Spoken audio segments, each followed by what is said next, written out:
Okay, let's get started. This is the last, very last part of the SQL bootcamp. And no, I'm not starting from the beginning over again. I am going to start from like 100, slide 104, I think. There's only 136 slides, so it can't be that bad, I know. But this is the very last time we're going to go through this lecture.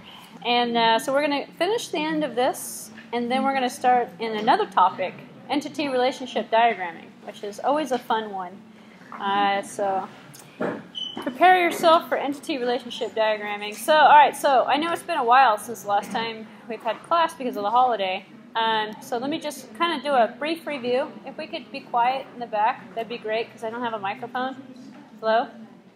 Hello? Okay, good. Thank you. Thank you. Okay. All right, so we talked about what SQL is. We talked about the select from where. We looked at the bars, the beers, the patrons, and Sally, and how many beers she likes and stuff like that. It was a pretty good drinking lecture. From where select. We looked at the asterisks, wildcards, renaming attributes, performing queries, which I call the DML. No, the DML. Blah, where's my brain today? Data manipulation language. The set of commands that's used to manipulate the language in the data, the language that's used to manipulate the contents of the database. So to update a field, to insert a field, to do things with it. We ended up stopping and talking about the data definition language, which is the set of commands, the SQL commands that are used to define the concepts of the database, to define the tables and the keys and stuff. We went and looked at nulls, and we looked at multiple relations, using multiple relations in the from, querying a query on itself, subqueries in the queries. This is all the in, the exist, the not exist, the any's, the alls. That's a lot of meat in this lecture. The intersection, we looked at aggregates, groupings, database modifications is where we kind of sort of left off at, I believe. Talked a little bit about efficiency when it comes to creating queries, and there's different ways of creating the queries. Some of them are create more efficient. When I mean efficient, I mean less time consuming in terms of how long it takes from when you fire off the SQL command to when you get your result set back, or you get something like an update successful or something. Which depends, you know, if you're grouping things together, if you are joining tables, and you're doing all sorts of different complicated subqueries, you might actually create a query that takes like an hour. It also depends on the quantity of data that you're querying as well. A lot of different factors play into that. I'll talk a little bit more about efficiency as we get later on in the course. We looked at having, we looked at group by, we looked at, let's see, insertions, inserting into. We looked at specifying attributes. In terms of inserting with values, so we don't have to remember what order we're inserting stuff into in terms of how we created the table and format. Inserting into many different rows. Let's see. We also looked at deleting, delete from, and I mentioned the last thing in the world you want to say is delete from the name of a table, and then because you're going to delete everything in that entire table. You definitely want to make sure you put that where in there somehow. And then the where actually wasn't, you know, where everything is equal to everything. Okay, it would be everything. So let's see, we deleted all rows, delete from likes. We looked at the update, which is the change. There's no such thing as a change, there's an update though. And set an attribute to something where some kind of condition occurs. We looked at updating several different rows. In this particular case, we're setting the price to $4 where the price is larger than $4. And then we started talking about the data definition language. And then we started looking at the schemes for the tables and creating the tables in the simplest form of the create table, name of the table, and then a list of elements that followed, knowing which ones we wanted to use, which data types for different columns. We also looked at dropping a table. And I probably talked about truncate at the same time as well.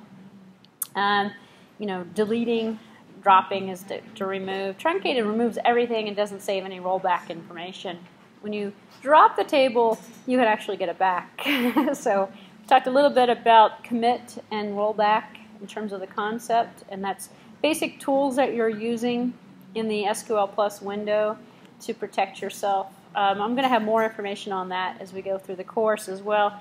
Elements of the table declaration, the data type, the common types, I think we looked at those as well briefly, where we have the create table cells, and then we have character, we have a variable character.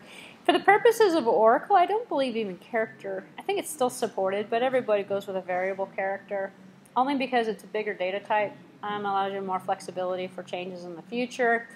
And what I'm talking about next is actually going to be changing the database. Adding fields, deleting fields, columns, making modifications to a table that's already created. Because that's actually kind of a common misperception that students have. And once they create the table that it's done, no, you can actually delete an entire attribute out of that table. Or you can add one to it if you wanted to. Only problem is if you think of the concept, you've already built the table, you've already populated it with data. If you add a new column, what's going to happen with all the existing records? It's going to be empty. It's going to be null for them unless you put some default value in there. So it's not a good idea to start deleting and updating and changing the structure of the table once it's created, because then the logic of what the data you're storing, unless it's absolutely necessary, you've made an error, you're ruining the integrity of the design of why you created that table to begin with. Because you're not going to have social security numbers or student IDs for everybody. You're going to have partial information and things like that.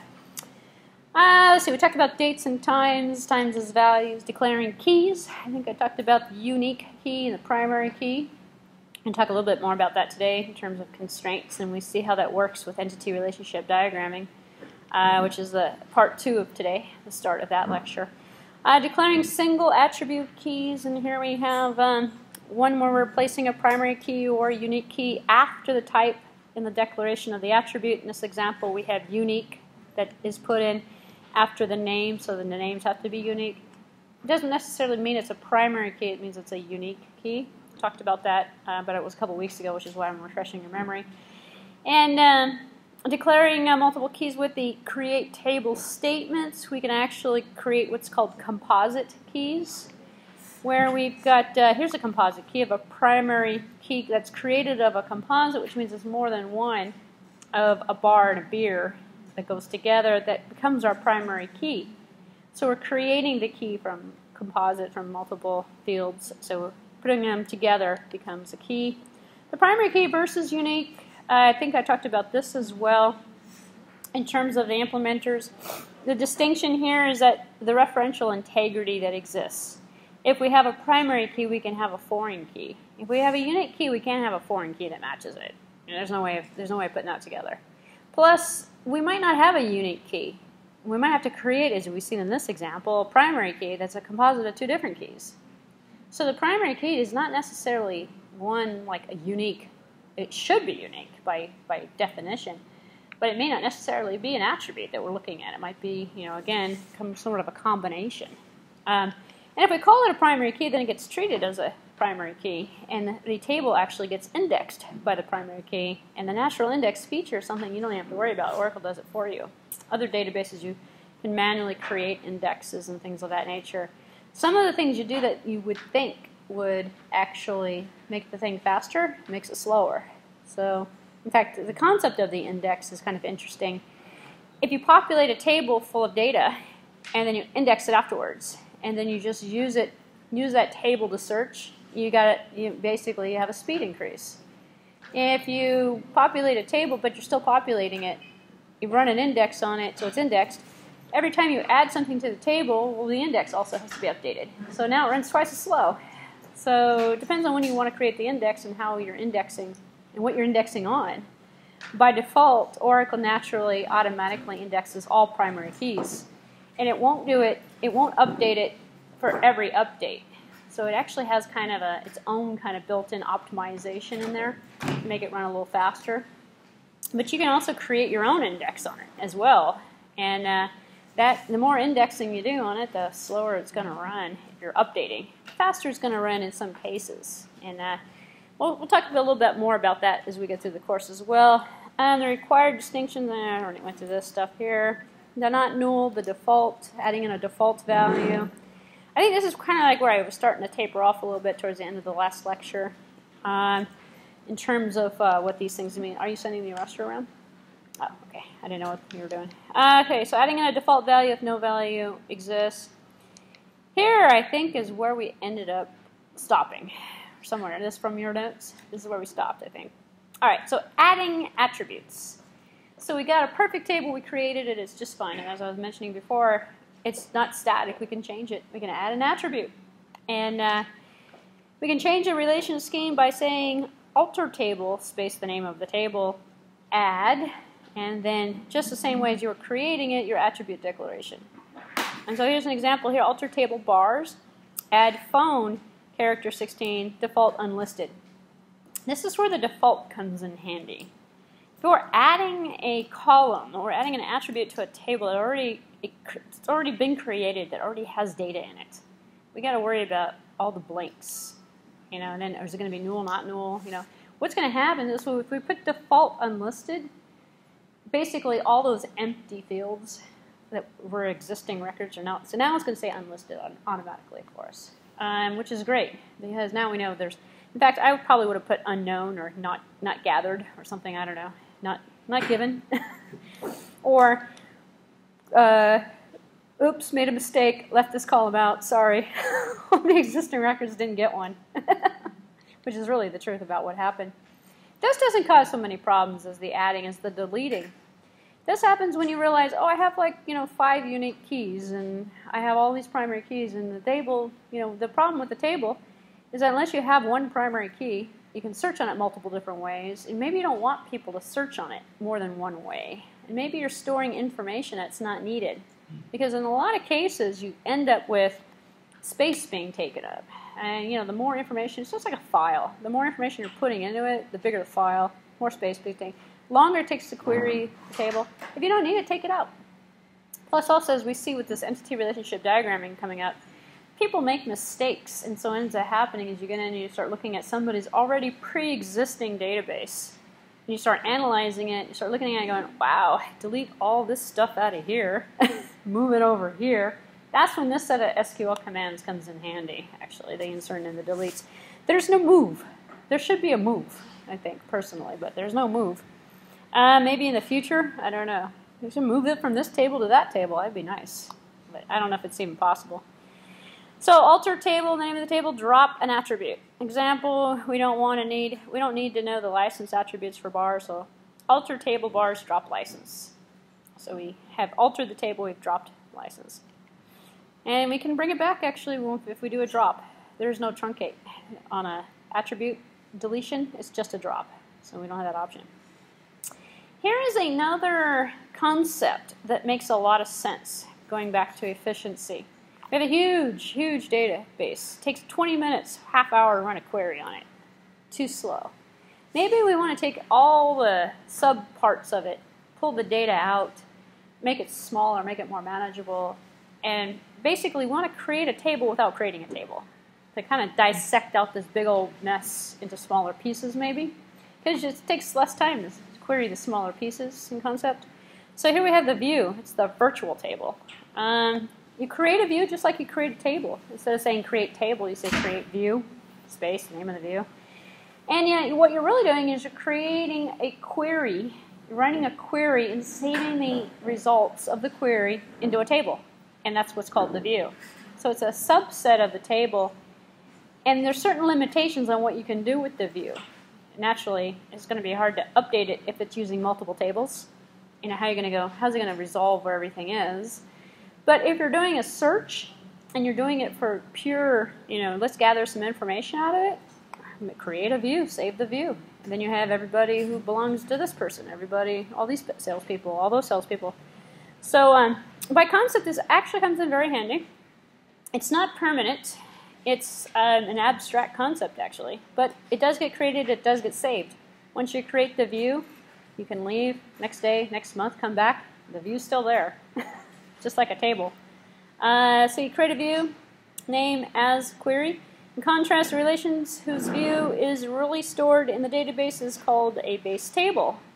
So we have base table. That's where the concept actually comes out. All we have are base tables. We don't have any other kind of table outside of a table. It's a base table. We create views from the base. So it's a higher level abstraction. So it's not what I would call an inherited table. It's not, it doesn't follow through like the same definition of that. So view definitions, okay, let's see. We have a can drink. We're going to create a view called can drink, and it's going to have a drinker and beer. It's a view containing the drinker-beer pairs such that the drinker frequents at least one bar that serves the beer that they like. So we run the query, we assign it to the view. So we have create view can drink as, and then there's our subquery. I put it out on lines like this kind of to dissect it. You could put it all on one line, again, refreshing your memory on that concept. But our query is really select from drinker, comma, beer, select drinker, comma, beer, which is going to be the fields that are going to end up in our view. From frequents, comma, sales, we've actually kind of joined two tables together. We did a query so that we got frequents.bar equals sales.bar. We've got the matches. We put it in a view. Now we can just go to the view, and we can run queries on the view, essentially. We can actually use that, makes it more efficient. So accessing the view. So here's our query. We can select beer from can drink, where drinker is equal to Sally. And the good news is we don't have to repeat the last two lectures. All of the SQL commands are the same on a view as they are on a table. We don't have to go back there and relearn anything. So you may query a view as if it were a base table. There's no limitations. There is a limitation in terms of modifications, modifying the view. If the modification makes sense as a modification to the underlying base table, we're fine. If it doesn't make sense, we can't update it. Especially if we put in something like, let's say it's an artificial attribute that we put in there. We added something, we did an aggregate, we did something to it. It's not going to work. We're going to get an error message because there's nothing. When you update a view, it actually updates the base tables that are underneath it. And updating a view is extremely time consuming, if you can actually do it. When you join tables, you can't do it. If you have a single table that you've got a view on, most likely it's going to work, but it's going to take twice as long. Don't update a view. Bad design. What you want to do is update the table, because that's what you really want to do. So people, unfortunately, sometimes don't know the difference. They go, it's a table. No, it's a view. It's a table. And they start doing all the updates on the views. And then that's when the query actually, just basically fails completely sometimes. Or it just runs too slow to be efficient at all. So what happens when a view is used? Here's what happens. Which is why you don't want to do complex algebraic equations on views either. Or aggregates on views. Because it's got to go, it's almost like, here's a table, here's another table. It's almost like building so much information on top of it, and then now you're querying the top instead of just querying the bottom. So it's, well, there's a tree coming up actually. So the database management system starts by interpreting the query as if it were a view. The view were the base table, so it starts with the query. And turns the query into a relational algebra expression as we've seen so far. The query defines any views used by the query. So, and it replaces the algebraic equivalence to a slice into the expression. So here we go. We have this thing called a projection, which is where this terminology comes out of. The projection is the result that is the underlying a query that's happening upon multiple sets of tables, maybe through a view. So we have beer, that's projected from a select where drinker is equal to Sally, from the can drink. And this is kind of like if you were to pull this up like this, this is how you get and this is why there's a line through it, because it's really the top of the tree, and we're seeing it kind of flattened out. But imagine that you've got a projection on a projection because you've got two tables going on.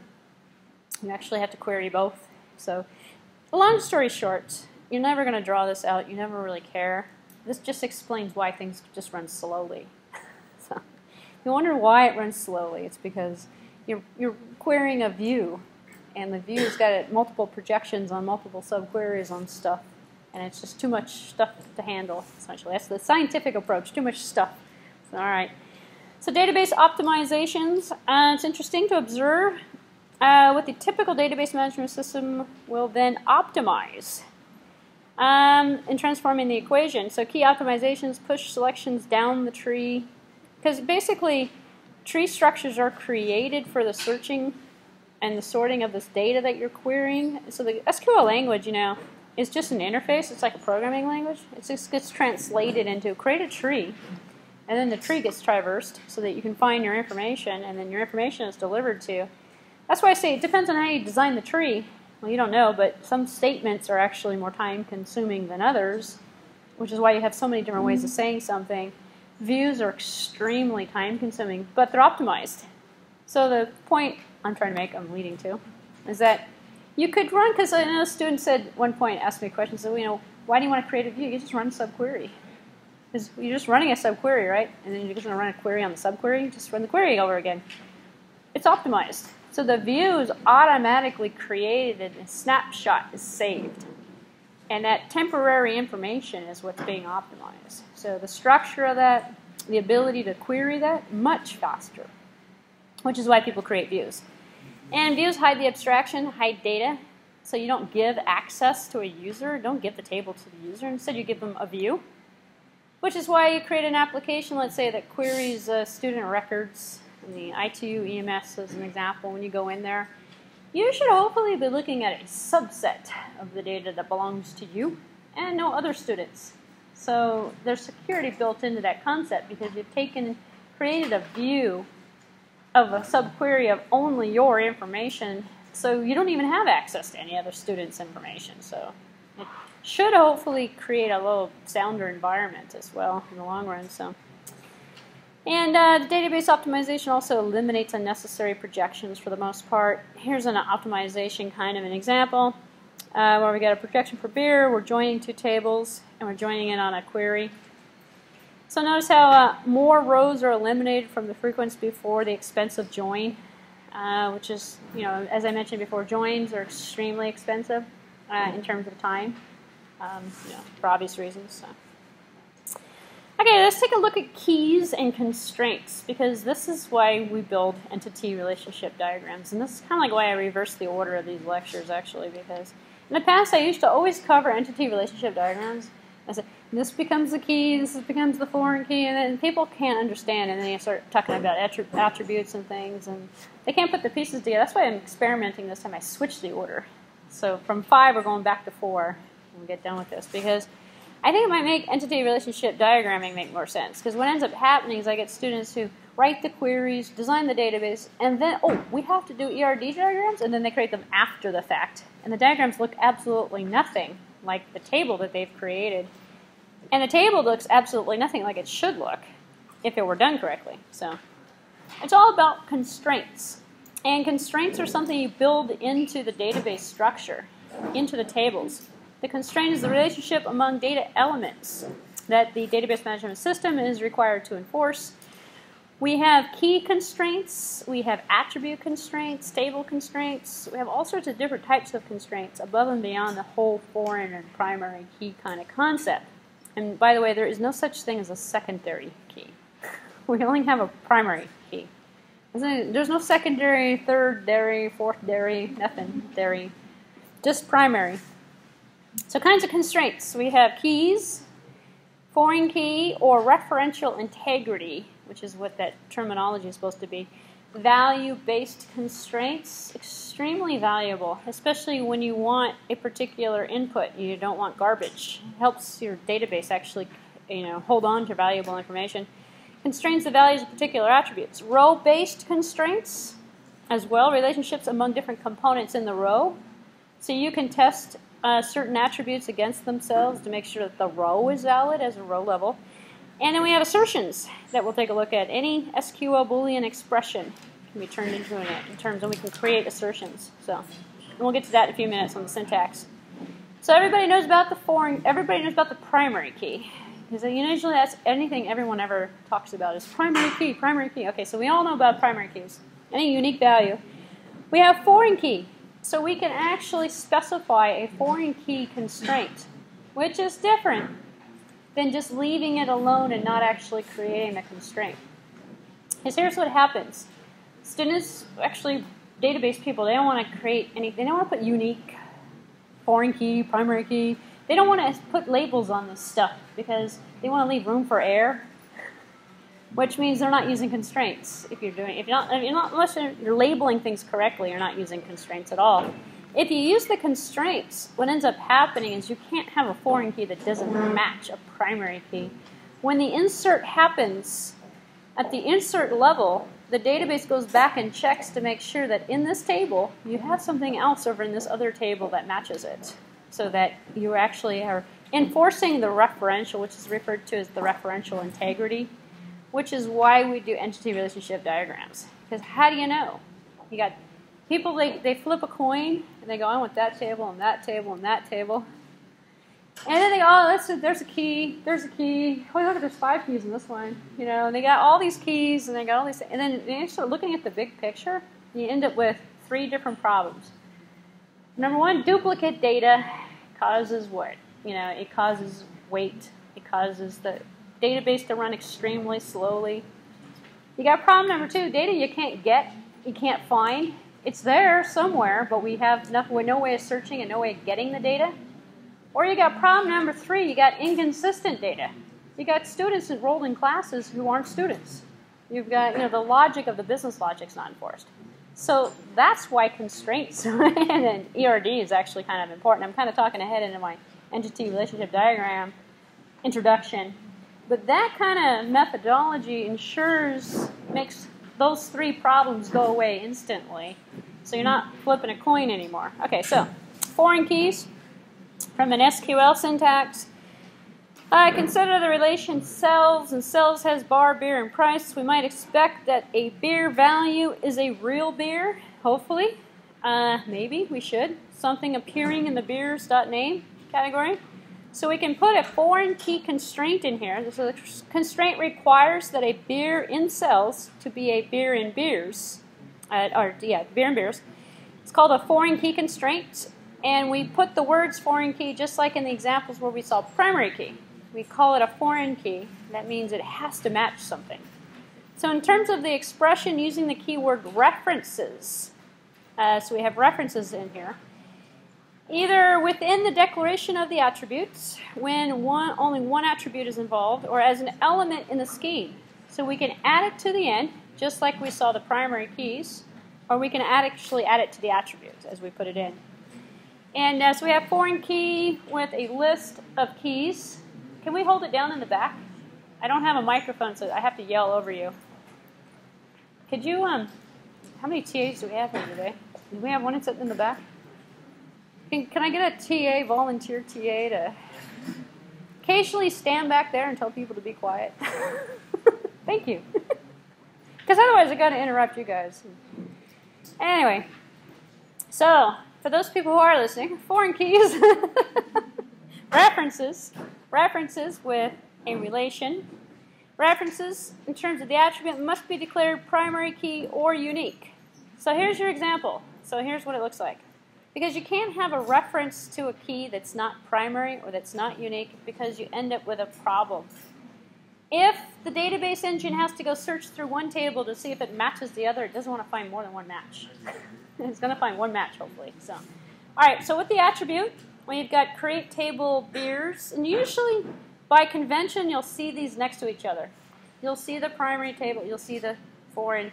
Usually, you see everything grouped together, organized, so you can logically follow through the design sometimes. Sometimes you don't. Sometimes it's just a bunch of crap. So, all right, so we have create table beer. We have primary key up here, and that has to be a primary or unique. Down here we have references. So the word references says beer's name. Boop. Creates a foreign key automatically by using the keyword references. The other point is to use foreign key that references beer name. We're putting it at the end.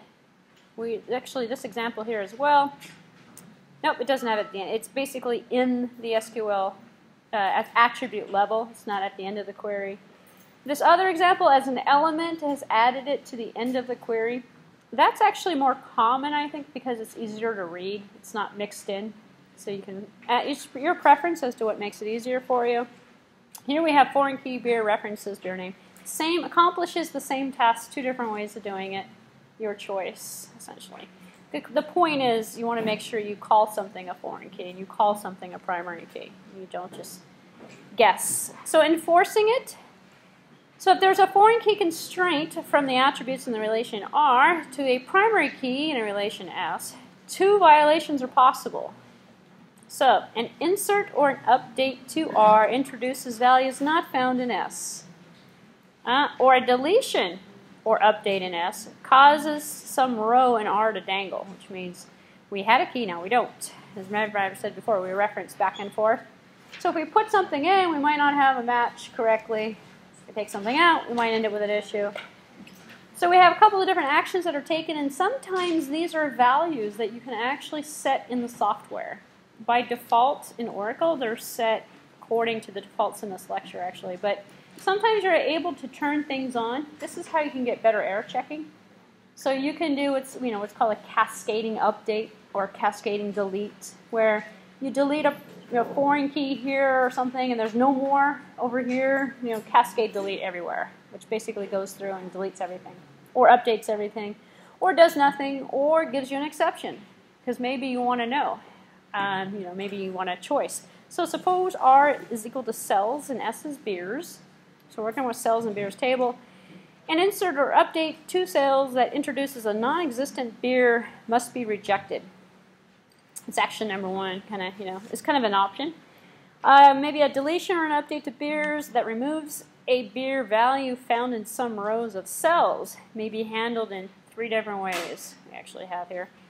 Okay, so we have, and then I actually kind of talked about them already. So the 3 possible ways to handle the situation when it arises is number 1, reject it, which is the default. So by default, we have a rejection on the modification. Update failed. So number 1, all of a sudden, database people who are working with a database are just trying to do an update, and the update works just fine. I know it's a real SQL query. Then they come back with, update failed. Error or something or other. And then they go back and, well, what's wrong? Well, there's probably going to be some sort of violation to the integrity of if the constraints are actually put in there. That actually is a good rejection, because that tells you the application person is doing something wrong. Like maybe the application person shouldn't be deleting that row. Let's just reject that as a possibility. So, which is not the nice way, because what you're doing is you're putting the blame on the application developer who's working with the database. And so they're trying to get around it somehow. A cascade, make the changes in cells. So delete the beers, delete cells row, update beers, change the value. What are you going to set it to? Null. That's how you end up with null values in databases. So you're running a website, you've got a shopping cart, all of a sudden you have a description that says null. You have a part number null. Well, how did that happen? No, I didn't put null in there. Well, the database put null in there because you deleted something that it was referenced to, and that was the last known item in the database, and blah, blah, blah. So, cascading. So suppose we delete the bud row from beers. We have different ways of cascading, actually. Then delete all rows from cells that have beers equal to bud. Okay, suppose we update the bud row by changing bud to Budweiser. Uh-oh. Then we change all cells rows with beer is equal to bud so that the beer is equal to Budweiser. We actually have to do this sometimes, because what ends up happening is we run queries, and all of a sudden it's not equal to Bud. Is it Budweiser, or is it Bud? Or is it, what is the name of that beer that we're trying to search on? So we can cascade so we can update the value we changed.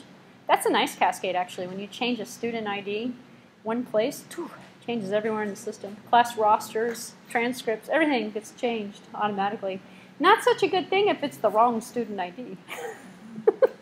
It might make a student who is supposed to graduate be a freshman or something. I don't know. Might actually cause some problems. So setting null, suppose you delete the bud row from beers.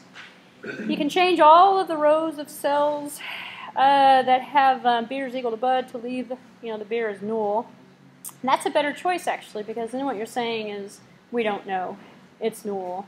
We have a problem, but we don't want nulls in our databases either. So suppose we update the bud row by changing bud to Budweiser. Same change could actually happen. So choosing a policy.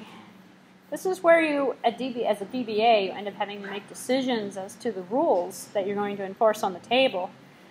So when you declare a foreign key, we may choose to set a policy to set null or cascade. We can put this in our SQL query that actually is used to create the table. How are we going to deal with situations with referential integrity? So we have set null or cascade that we can be used for deletions or updates. Actually, we have commits and non-commit, but we actually have a lot of other options as well. follow the foreign key declaration. So we say on update, on delete, then set null or cascade. So we're putting the constraint in the table structure as we created, which means we as the DBA who created it, we have the power to say what's going to happen if the particular rows we have referential integrity issues. So two such clauses may be used. Otherwise, the default rejection is used.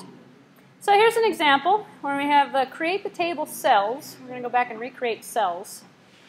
We have bar, beer, price, foreign key, references on delete, set null, on update, cascade. So that's good, because, you know, cascade should update, right? On a delete, set it to null.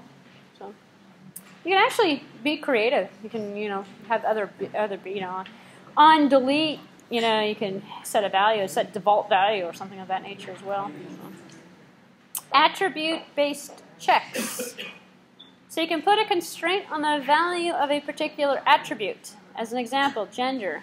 Do you want anything else other than an M or an F?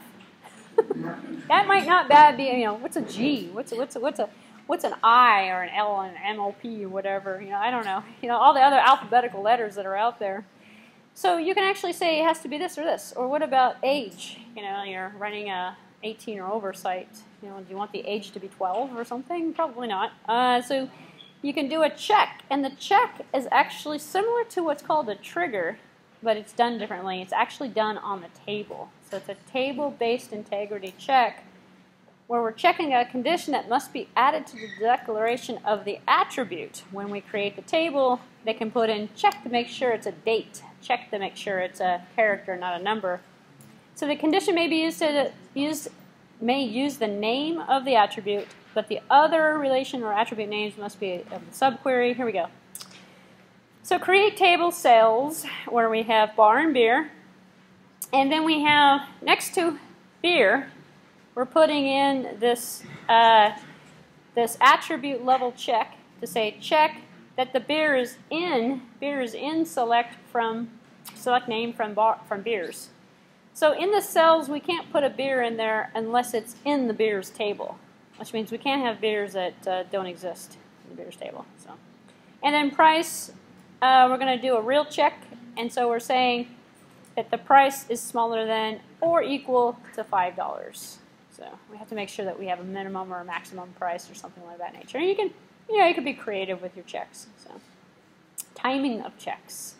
Because now I can think of, well, oh, we got checks that happen when you insert, check that happens when you delete, checks that happen when you run a query. You know, what are you going to do? Attribute-based checks is a check only when the value of that attribute is inserted or updated. Otherwise, attribute checks don't trigger, don't fire. So when you update something, you insert information in, that's when the check's going to occur. It protects the insertion of the data, makes sure that the data is actually getting in correctly. So an example here on the check, price is smaller than or equal to $5, checks every new price and rejects it if more than $5, but you can go and change it. There's no problem with changing it. So, example, check beers in select as well, select the name from beers.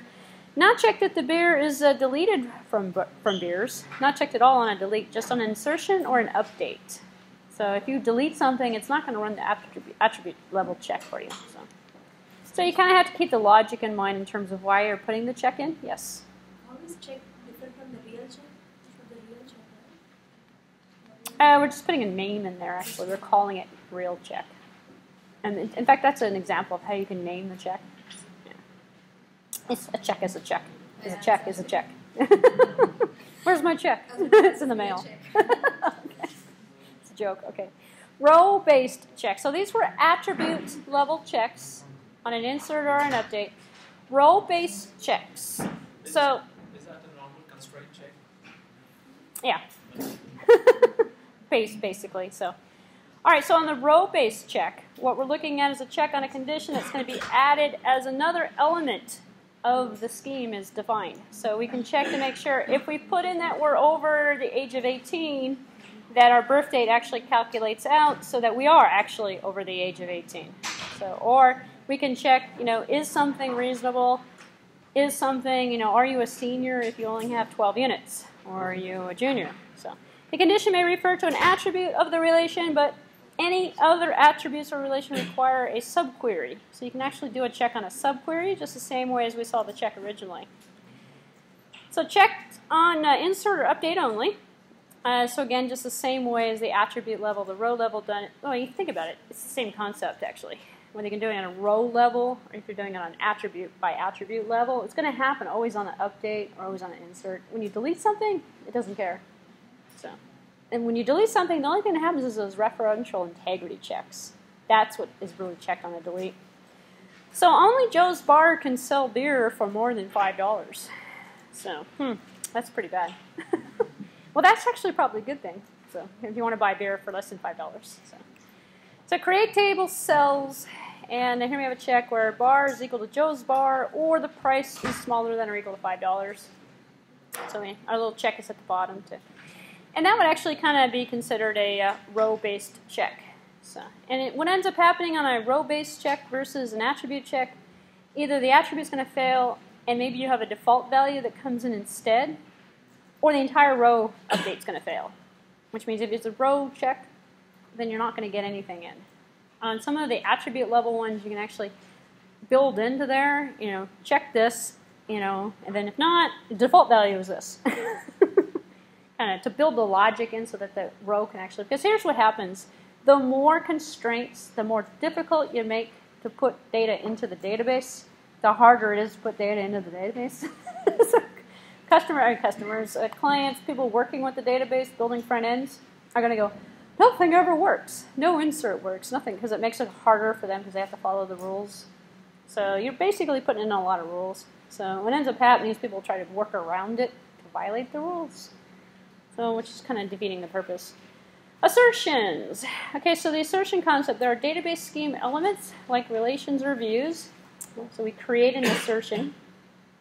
Defined by create assertion, just like I said, create view, create table, give it a name, and then we do a check. Kind of like a trigger if you're familiar with that concept. I always say trigger. Every student always knows about triggers, so they don't know about anything else, but they know about triggers. It's like the triggers, something fires, like something, some stored macro that runs or whatever. People are familiar with that from programming, computer science backgrounds, but assertions, what is that? It's like the same thing practically, but what we're doing is we have a condition, and it may refer to any of the relations or attributes in the database scheme. And here we go. Here's an example of our first assertion. Probably the only one in here, actually. I'm looking at the slide number. So in cells, where we have bar, beer, and price, no bar may charge an average of more than $5. So now we got to check the average, right? Before we can put it in, which is an assertion. How are you going to check something before you put something in? Which is kind of like what a trigger does, actually, but that's done at a database table level. This is done at a row-based constraint, which you have more control over, actually. So create assertion, no rip-off bars. Check, non-existent, select bar from cells group by having $5 is less than the average price. So we're going to find out, and then we're going to put it in here. So the bars with an average price above $5. If it's in there, if it's not in there, we're going to put it in. If it's in there, we can't put it in because it's going to violate the integrity of our rule policy of there being an average of $5. So. Here's another one in drinkers. We have name, address, and phone number, and bars, name, address, and license. There cannot be more bars than drinkers. I don't know why. I think there are more bars than drinkers. I don't know. But in this particular table, we have a monopoly on there, and we have to have more drinkers than we have bars. All right, so create assertion, few bars, check, and then we're selecting count from bars. It's less than or equal to count from drinkers. So make sure that drinkers are we have more bars than drinkers. And we don't have any more bars than drinkers. The timing of the assertion check. You might guess in principle. We must check every assertion after every modification to any relation of the database. That's a lot of assertions, that's a lot of checking, that's a lot of inefficiency, which is why people don't like to use this. Because if you put it in there every time you do anything, the assertion has to be checked. And if the assertion fails, your query fails, your update fails, your delete, everything fails. So a clever system may observe that only certain changes Could cause a given assertion to be violated. You know, if you have optimization built in, one of the things they could do is make sure that, you know, the assertion is only checked when it's needed, and you're not working on a table that has anything to do with the assertion, so that might actually be a way of saving it. So here's an example.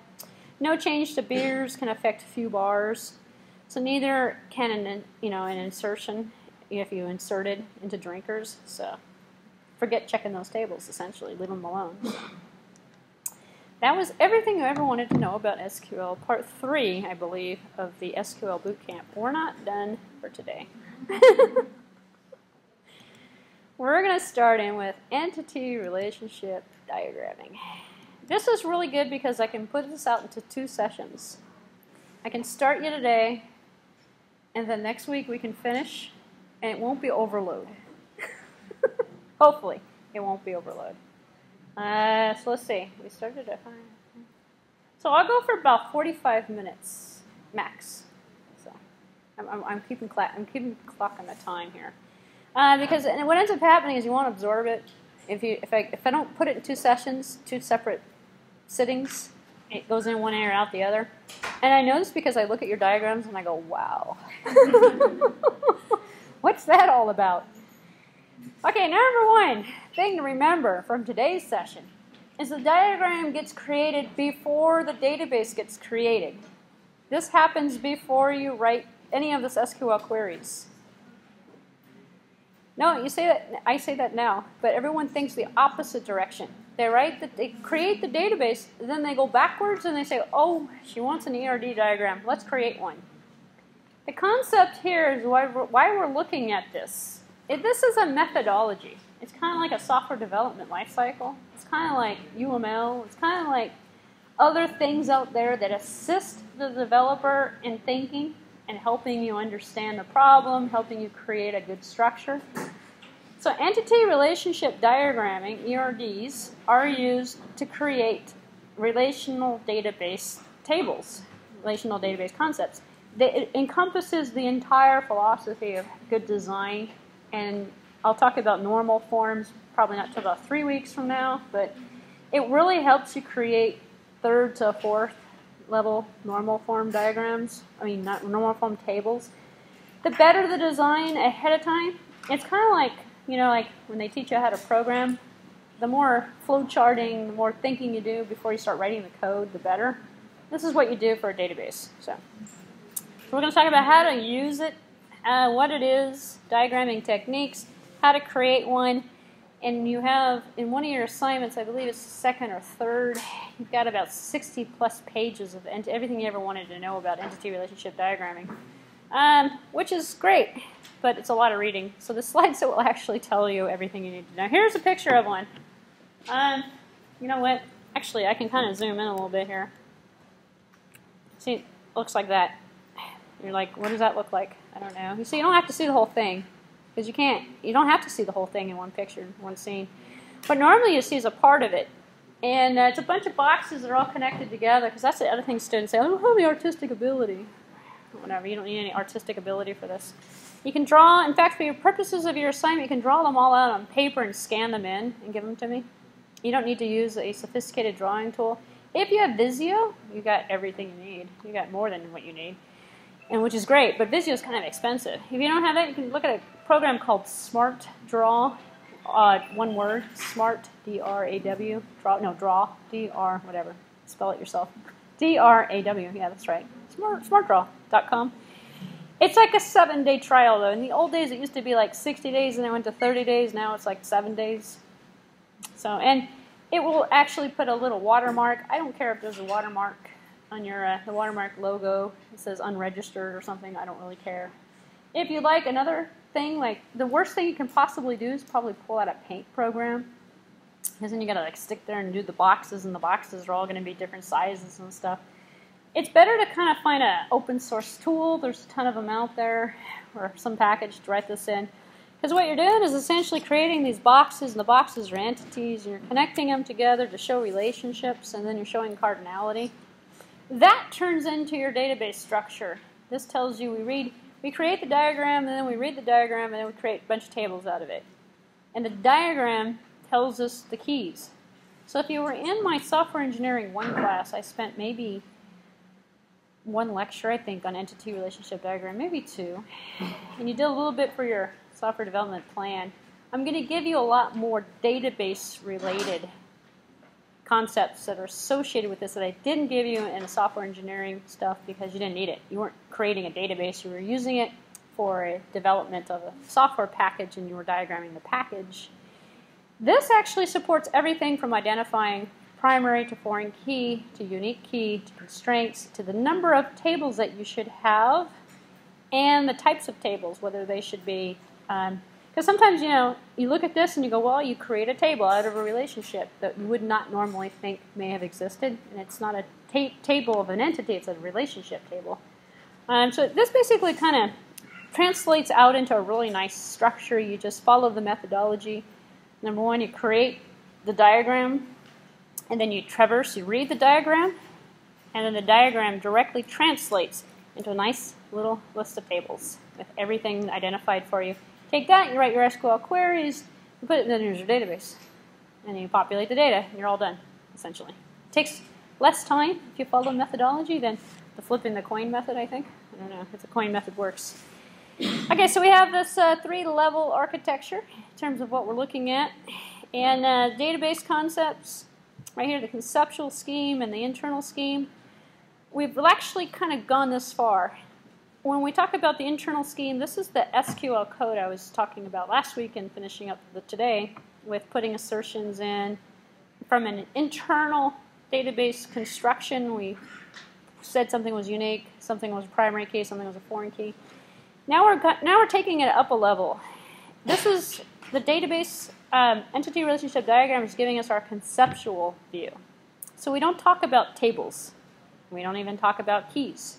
We talk about 3 items. Let me just skip to the 3 items because I'm impatient, and then I'll go backwards. Here's the 3 items. Entities, relationships, and attributes. Well, you already know what the attributes are because we've spent the last 2 class meetings talking about attributes. Attributes are what is in the table. Those are the ones that have the data types. Relationships and entities are going to be the new concept for you. Because what we're going to do is talk about the concept of creating a world inside of the database that manages our data that is nothing more than a concept. It's an abstraction, which is why you have this level user 1, user 2, user 3, who goes into the abstraction, this conceptual level. And if they're in HR, if they're in engineering or research, they get a totally different view of the database.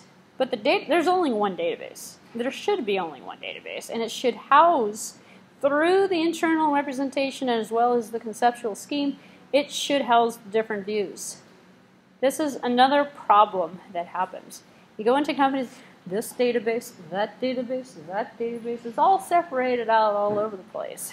Instead of just one database, that HR, engineering, everybody uses the same database. And we have the database as an object, and then we have sub-objects, and we have users. And what we're talking about Oracle, what we're talking about then is user profiles, group profiles, access to roles, database roles, and granting and revoking privileges, and all sorts of different things that we can do to give these users their impression that everything in the database is for them, that all they see is what they need, kind of thing. So HR people don't have engineering stuff. Okay, so back to the basic modeling concept. It is an art and a science. There's more than one way of creating your entity relationship diagram, which is why if I gave you a final exam, and on the final exam, I'm going to give you a final exam, and on the final exam you're going to have to write an entity relationship diagram. That's a given. But no 2 diagrams look, it's not going to be that hard. This look like, it'll be a short little paragraph. Anyway, it'll be a small description. But no 2 diagrams ever look the same. It's statistically impossible. You don't have the same, 2 people don't think the same way. It's an art and a science. So there's different ways of doing it. There's different labeling. There's different, just think about how people sign their name. It's different. All right, so I'm not going to see anybody with the same diagram. It's statistically impossible, although I do sometimes. So that's a different story. Good judgment coupled with powerful design tools gives us the model. The model is our database model or data model that we're using. We have different degrees. I just talked about that. I don't have to talk about that again. Let's talk about that. 3 main reasons to model. Well, conceptual view, modeling, internal. All right, let's forget about that. Move on. So entities, relationships, and attributes. That's all we have. Okay, entity. This is like day number 1 of object-oriented programming, when they say everything in the environment's an object. Everything in the world is an object.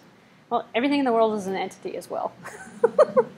More than just objects. In fact, an object is an entity. So if you're in the OOJ class, oh, I can't believe I said that, OOD class, then it's an object.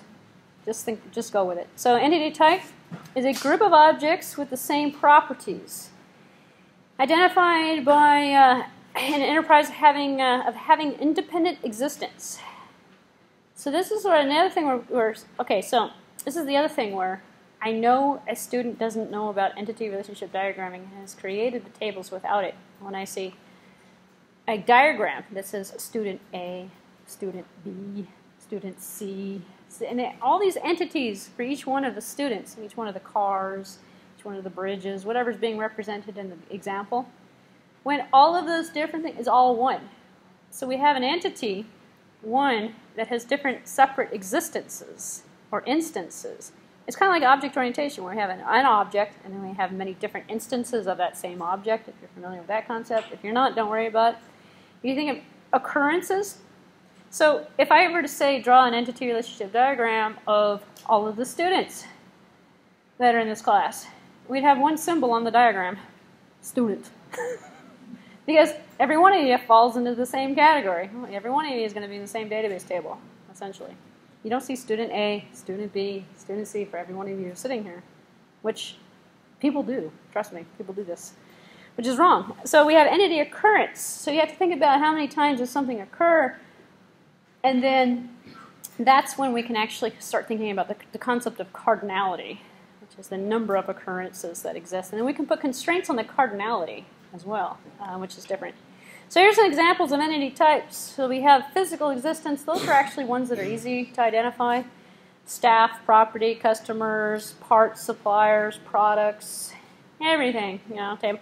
Then we have the concepts. The concepts are the hardest ones because what do we have in business? Concepts. We hardly ever have to build a database for people. I mean, it's usually a sales invoice processing system or, I don't know, accounting system or other system. We have to work with these concepts. Concepts will be viewing, a sale, an inspection, work experience, an applicant, a registration. Depending upon the concept, it's conceptual. Doesn't it really exist? What is a registration? We don't have, well, sometimes we have a printout of the registration, but it's a concept, which is what we're primarily putting into these database tables, actually, and it's what we're modeling. So we start out by identifying the entities, and they fall into what's called an entity type. And the entity type lists all of the different types of entities, like students, teachers, and classes. So here we have ones that say staff and branch. And so we put the name of the entity in the box, pretty simple. And we have one staff and one branch. And we look next at the relationship. This is extremely straightforward if you follow the methodology from point A to point B. So first, because I have to also to do the relationships first. Start out with the entities. Put the entities on the board or on the paper, and then look at the relationship types. And so the relationship types are the set of meaningful associations among different entity types. This is where we have confusion with what's a relationship and what's an entity. Because all of a sudden, sometimes the entities seem like relationships, and the relationships seem like entities, and you've misdiagnosed the problem. You've got it. You got everything as an entity. Everything can't be an entity, and everything can't be a relationship. And it's usually not a 50-50. You usually have more entities than you have relationships. And your multi-valued relationships turn into entities. So you have a little transformation that happens towards the end. So you can't, at the beginning, you just have to kind of think about it. Well, what does staff have in common with branch? Well, it probably works with the branch. And in terms of diagramming, everything belongs inside of the box or inside of a symbol that's associated with the diagram. We don't want to write textual descriptions on lines, which is another thing I see on the final exam. So these are how you're going to lose points. You're going to write a paragraph of stuff on a diagram instead of putting symbols and putting words in boxes. You're not going to use a rectangle, you're going to use a circle or something like that for an entity. And you're not going to properly identify the relationships. That's probably where you're going to run into problems, because those are the most difficult parts, I think, to comprehend. So, okay, we have a relationship occurrences, where we have uniquely identifiable associations, which include one occurrence from each participating entity type. That's how we know we have a relationship. When at least one participating entity type, at least one, not all of them, but at least one of them has a relationship with another entity type. So, and here's the has relationship type. So something has a relationship with something else. A branch has staff, staff has branch. So the diagrams are actually read in all different directions, left to right, right to left, top to down, bottom to up, depending upon what you like. And they all should mean the same thing when you draw the diagram. So this is not a diagram that you're looking at. This is representing the relationship. And what we have here is a branch on one side and staff on the other side. And we have a has relationship in the middle. And the has relationship is what we're looking at right now. We see 1, 2, 3 relationships, but we only have 2 entities occurrences over here, and we have 3 entity occurrences over here, which means we don't have to have a one-to-one relationship with each entity. That's another thing that students will do. They'll write out entities that are really attributes, and they'll put the attributes together with relationships. And you go, wow. And there's a one-to-one all the way across the board. If it's a one-to-one, it's an attribute. It's not a relationship. And I'll talk about attributes in a few minutes. That might make sense to some of you. So we have 2 branches. We have branch 003 and we have branch 007. And we have 3 relationships with staff, 3 staff people that work at the one staff person works at 2 different, well, we have 1 branch that has 2 staff people at it. The other branch only has 1 staff person on it. So it looks like this. So we have, and this is for notation purposes. It's not part of the diagram. This little bubble where it says relationship name is not something you draw on there. What you write is the box that says staff, box that says branch. You don't put this down here either. Branch has staff. You don't put that on there either. So here you have an arrow and the word has. So here's the other problem. Relationship descriptions, names, just like the entities by practice, should be single words.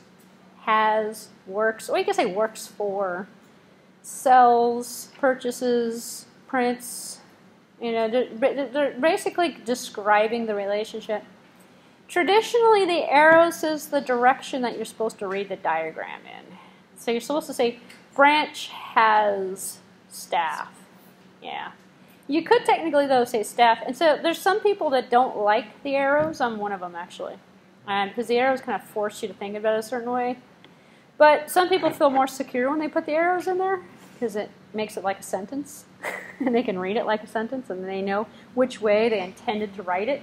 And actually, conventionally, it depends on how you read English, too, or how you read, whether you read left to right or right to left, as to which direction of the arrow. I could have put branch over here, and I could have put staff over here and switched the arrow around, and then I would have been, oh yeah, left to right. This is backwards to me, but anyway. You don't have to put it in. In fact, another thing you're going to find is when you start looking at the tool sets, you're going to see ones with little arrows, ones with little arrowheads, little lines on the arrows.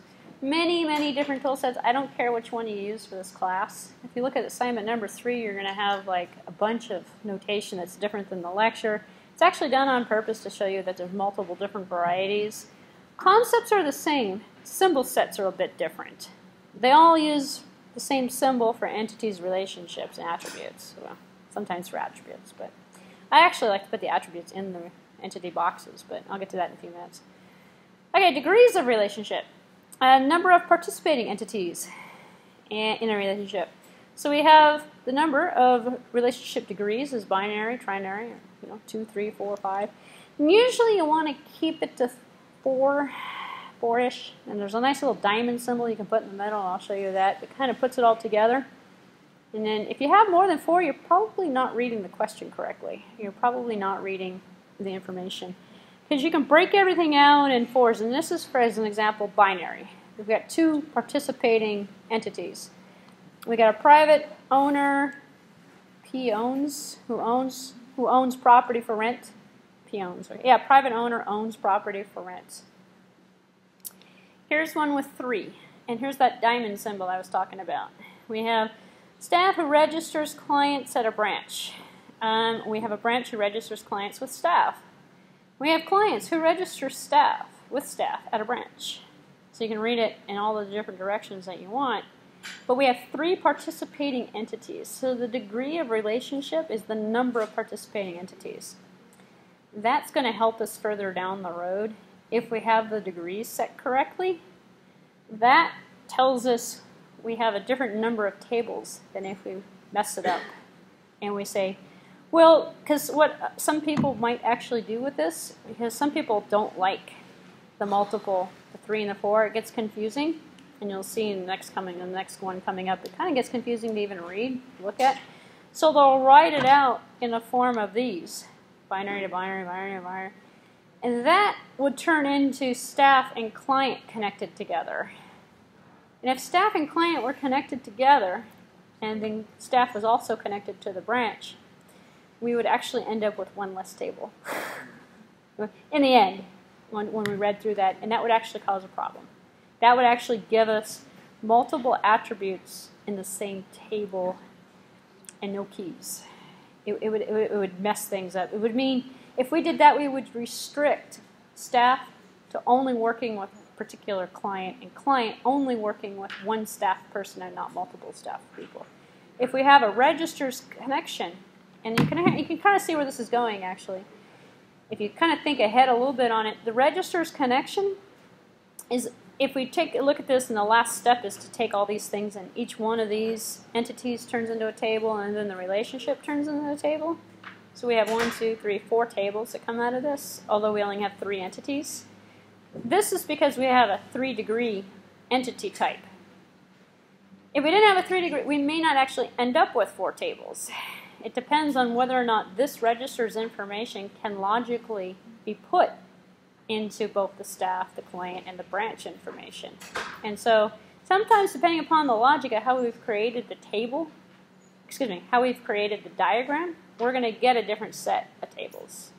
And actually, believe it or not, there's more than one right way of creating a database, as everybody knows. So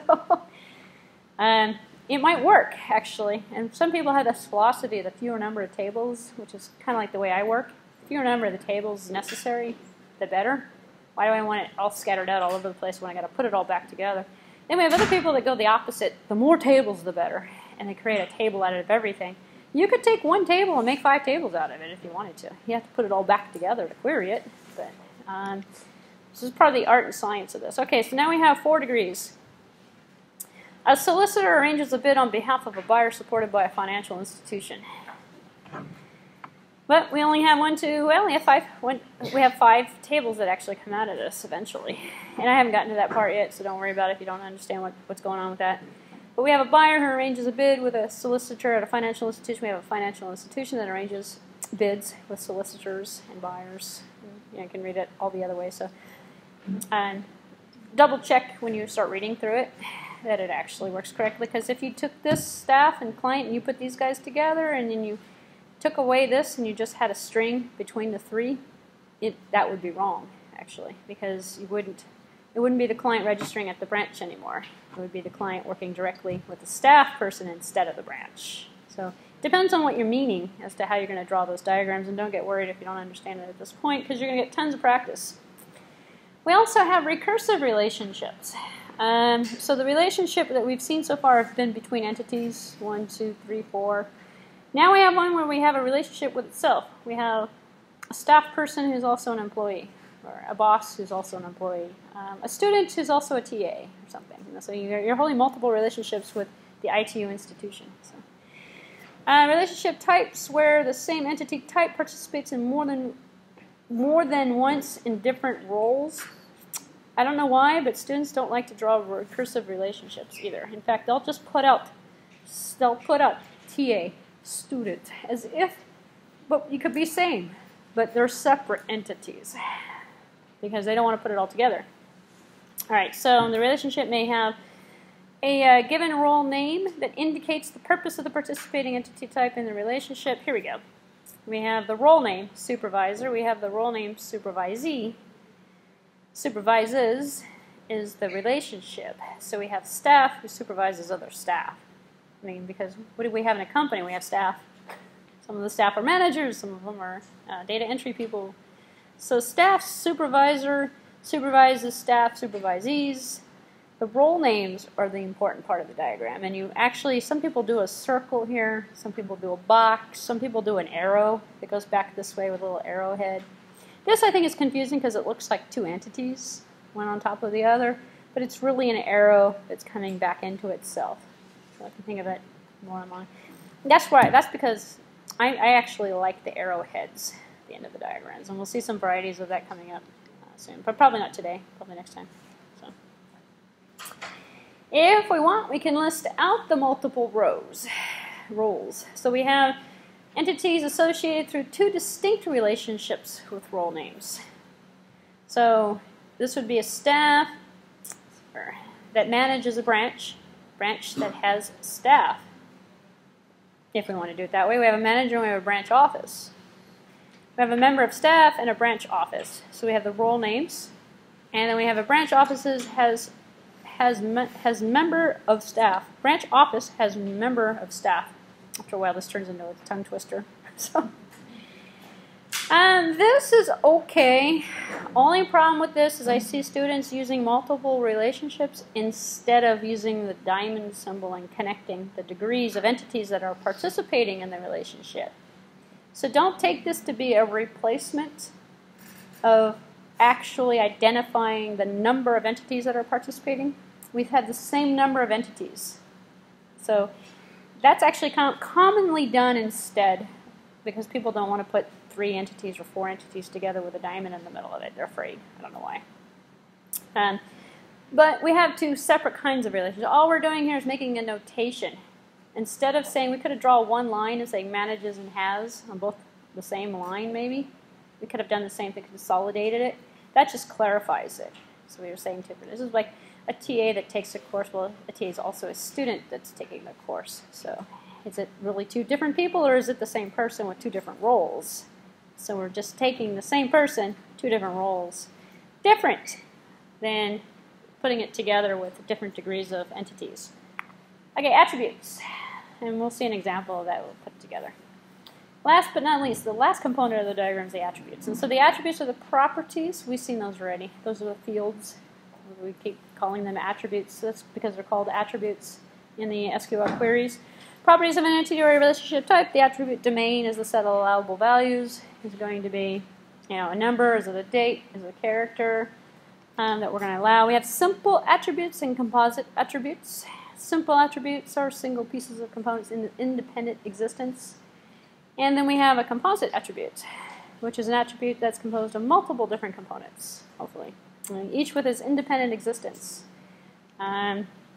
Single valued versus multi-valued. So these are composite versus simple.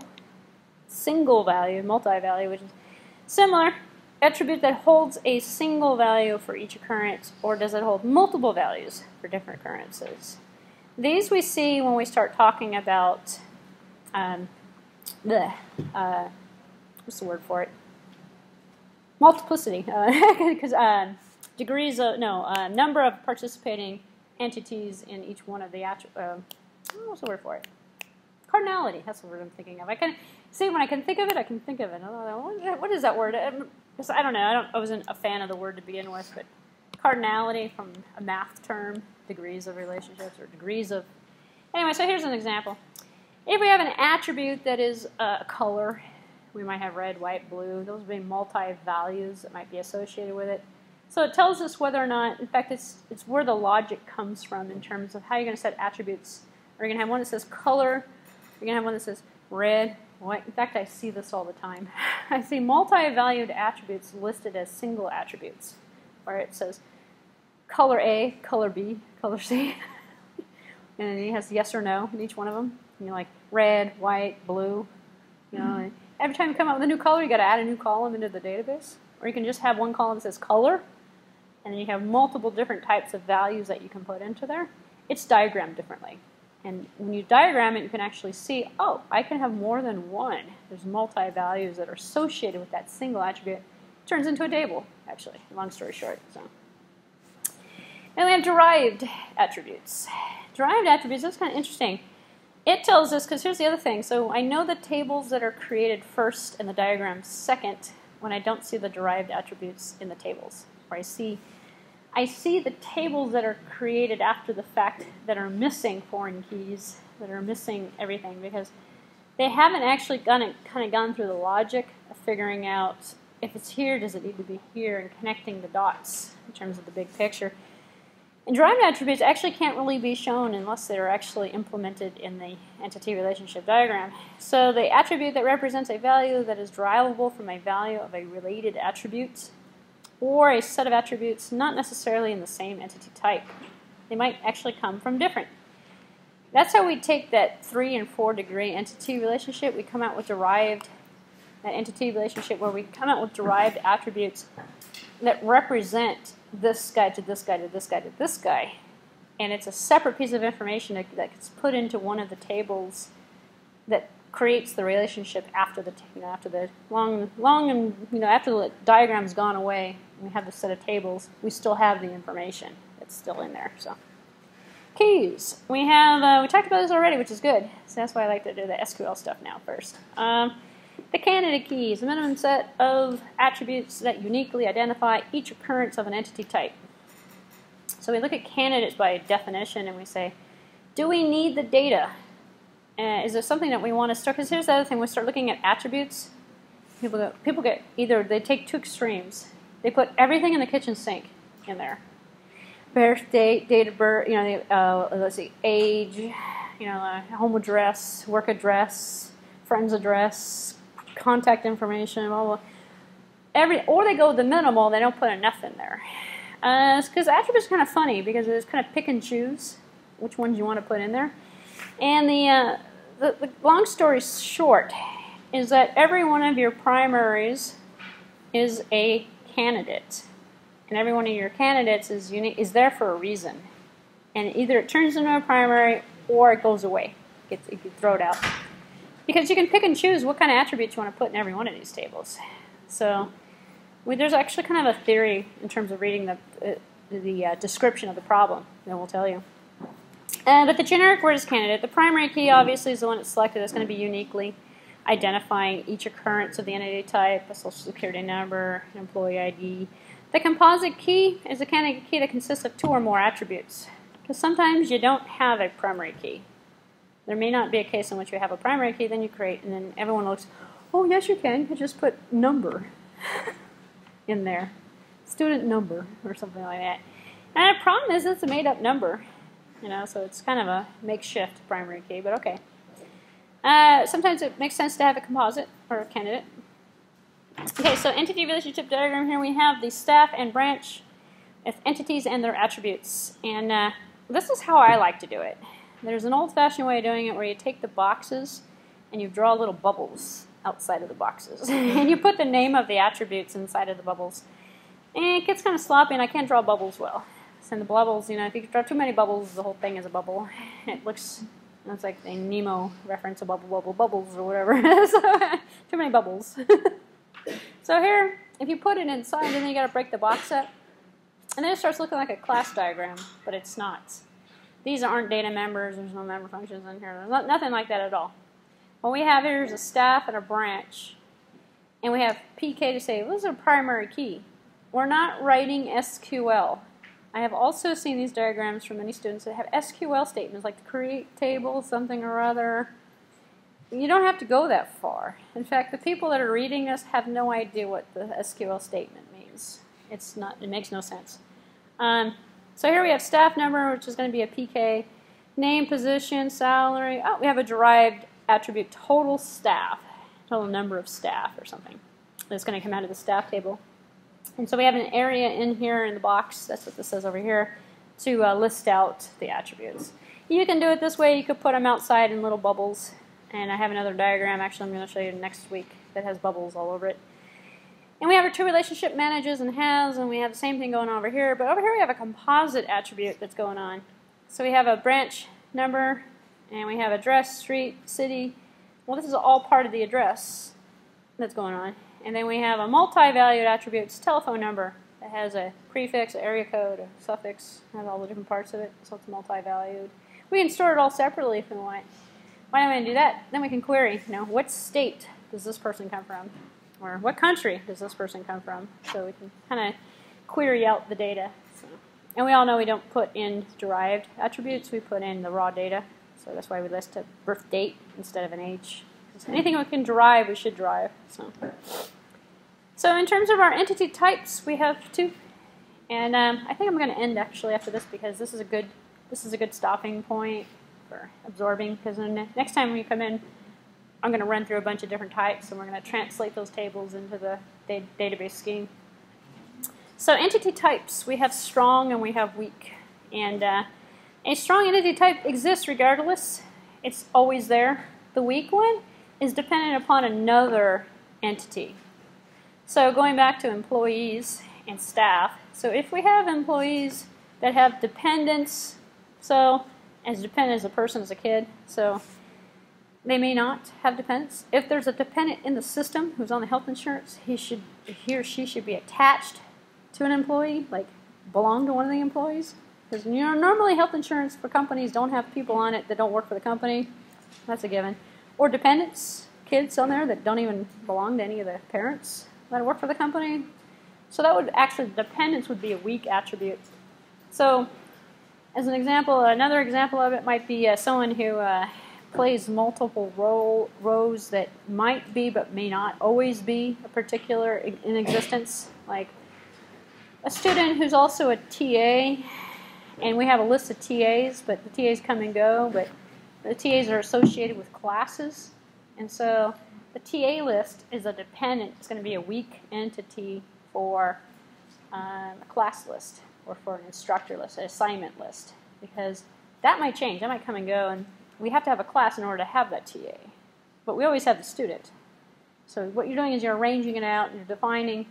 There's really no clear distinction. The only part that you need to make sure, and I'll just make this note now because I might forget to say it later, when it comes to weak entities, you always have to figure, regardless, it always turns into a separate table. And it's always separate. You don't put weak entities inside of strong entity tables. Because then you end up with a case which, Barbara Hager, how many dependents? What if I have 3? What if I have 4? What if I'm Mormon or something? what if I have a dozen kids or something? It's not all going to fit. How do I know? I'm going back to colors. I'm going color A, color B, color C, instead of just one that says color. But how can you put more than one in there? So you always have to separate it out. So weak entities are always extra tables is what they are. And they're fly-by-night tables that aren't really linked with anything outside of the main entity, strong entity that they're actually existing with. Because they're easily cut out of the situation. So they're not heavily integrated is my point. Okay, this is a good stopping point, so we'll end and I'll revisit the weak, strong entity type next time. So, good, cool. Any questions? No? Well, you guys heard all this stuff before? Some of you have, because you were in my software engineering class. Some of you are brand new are going, what? Some of you are like, how does this relate to Oracle? It does, it does. You'll see, it does. All right, see you next time.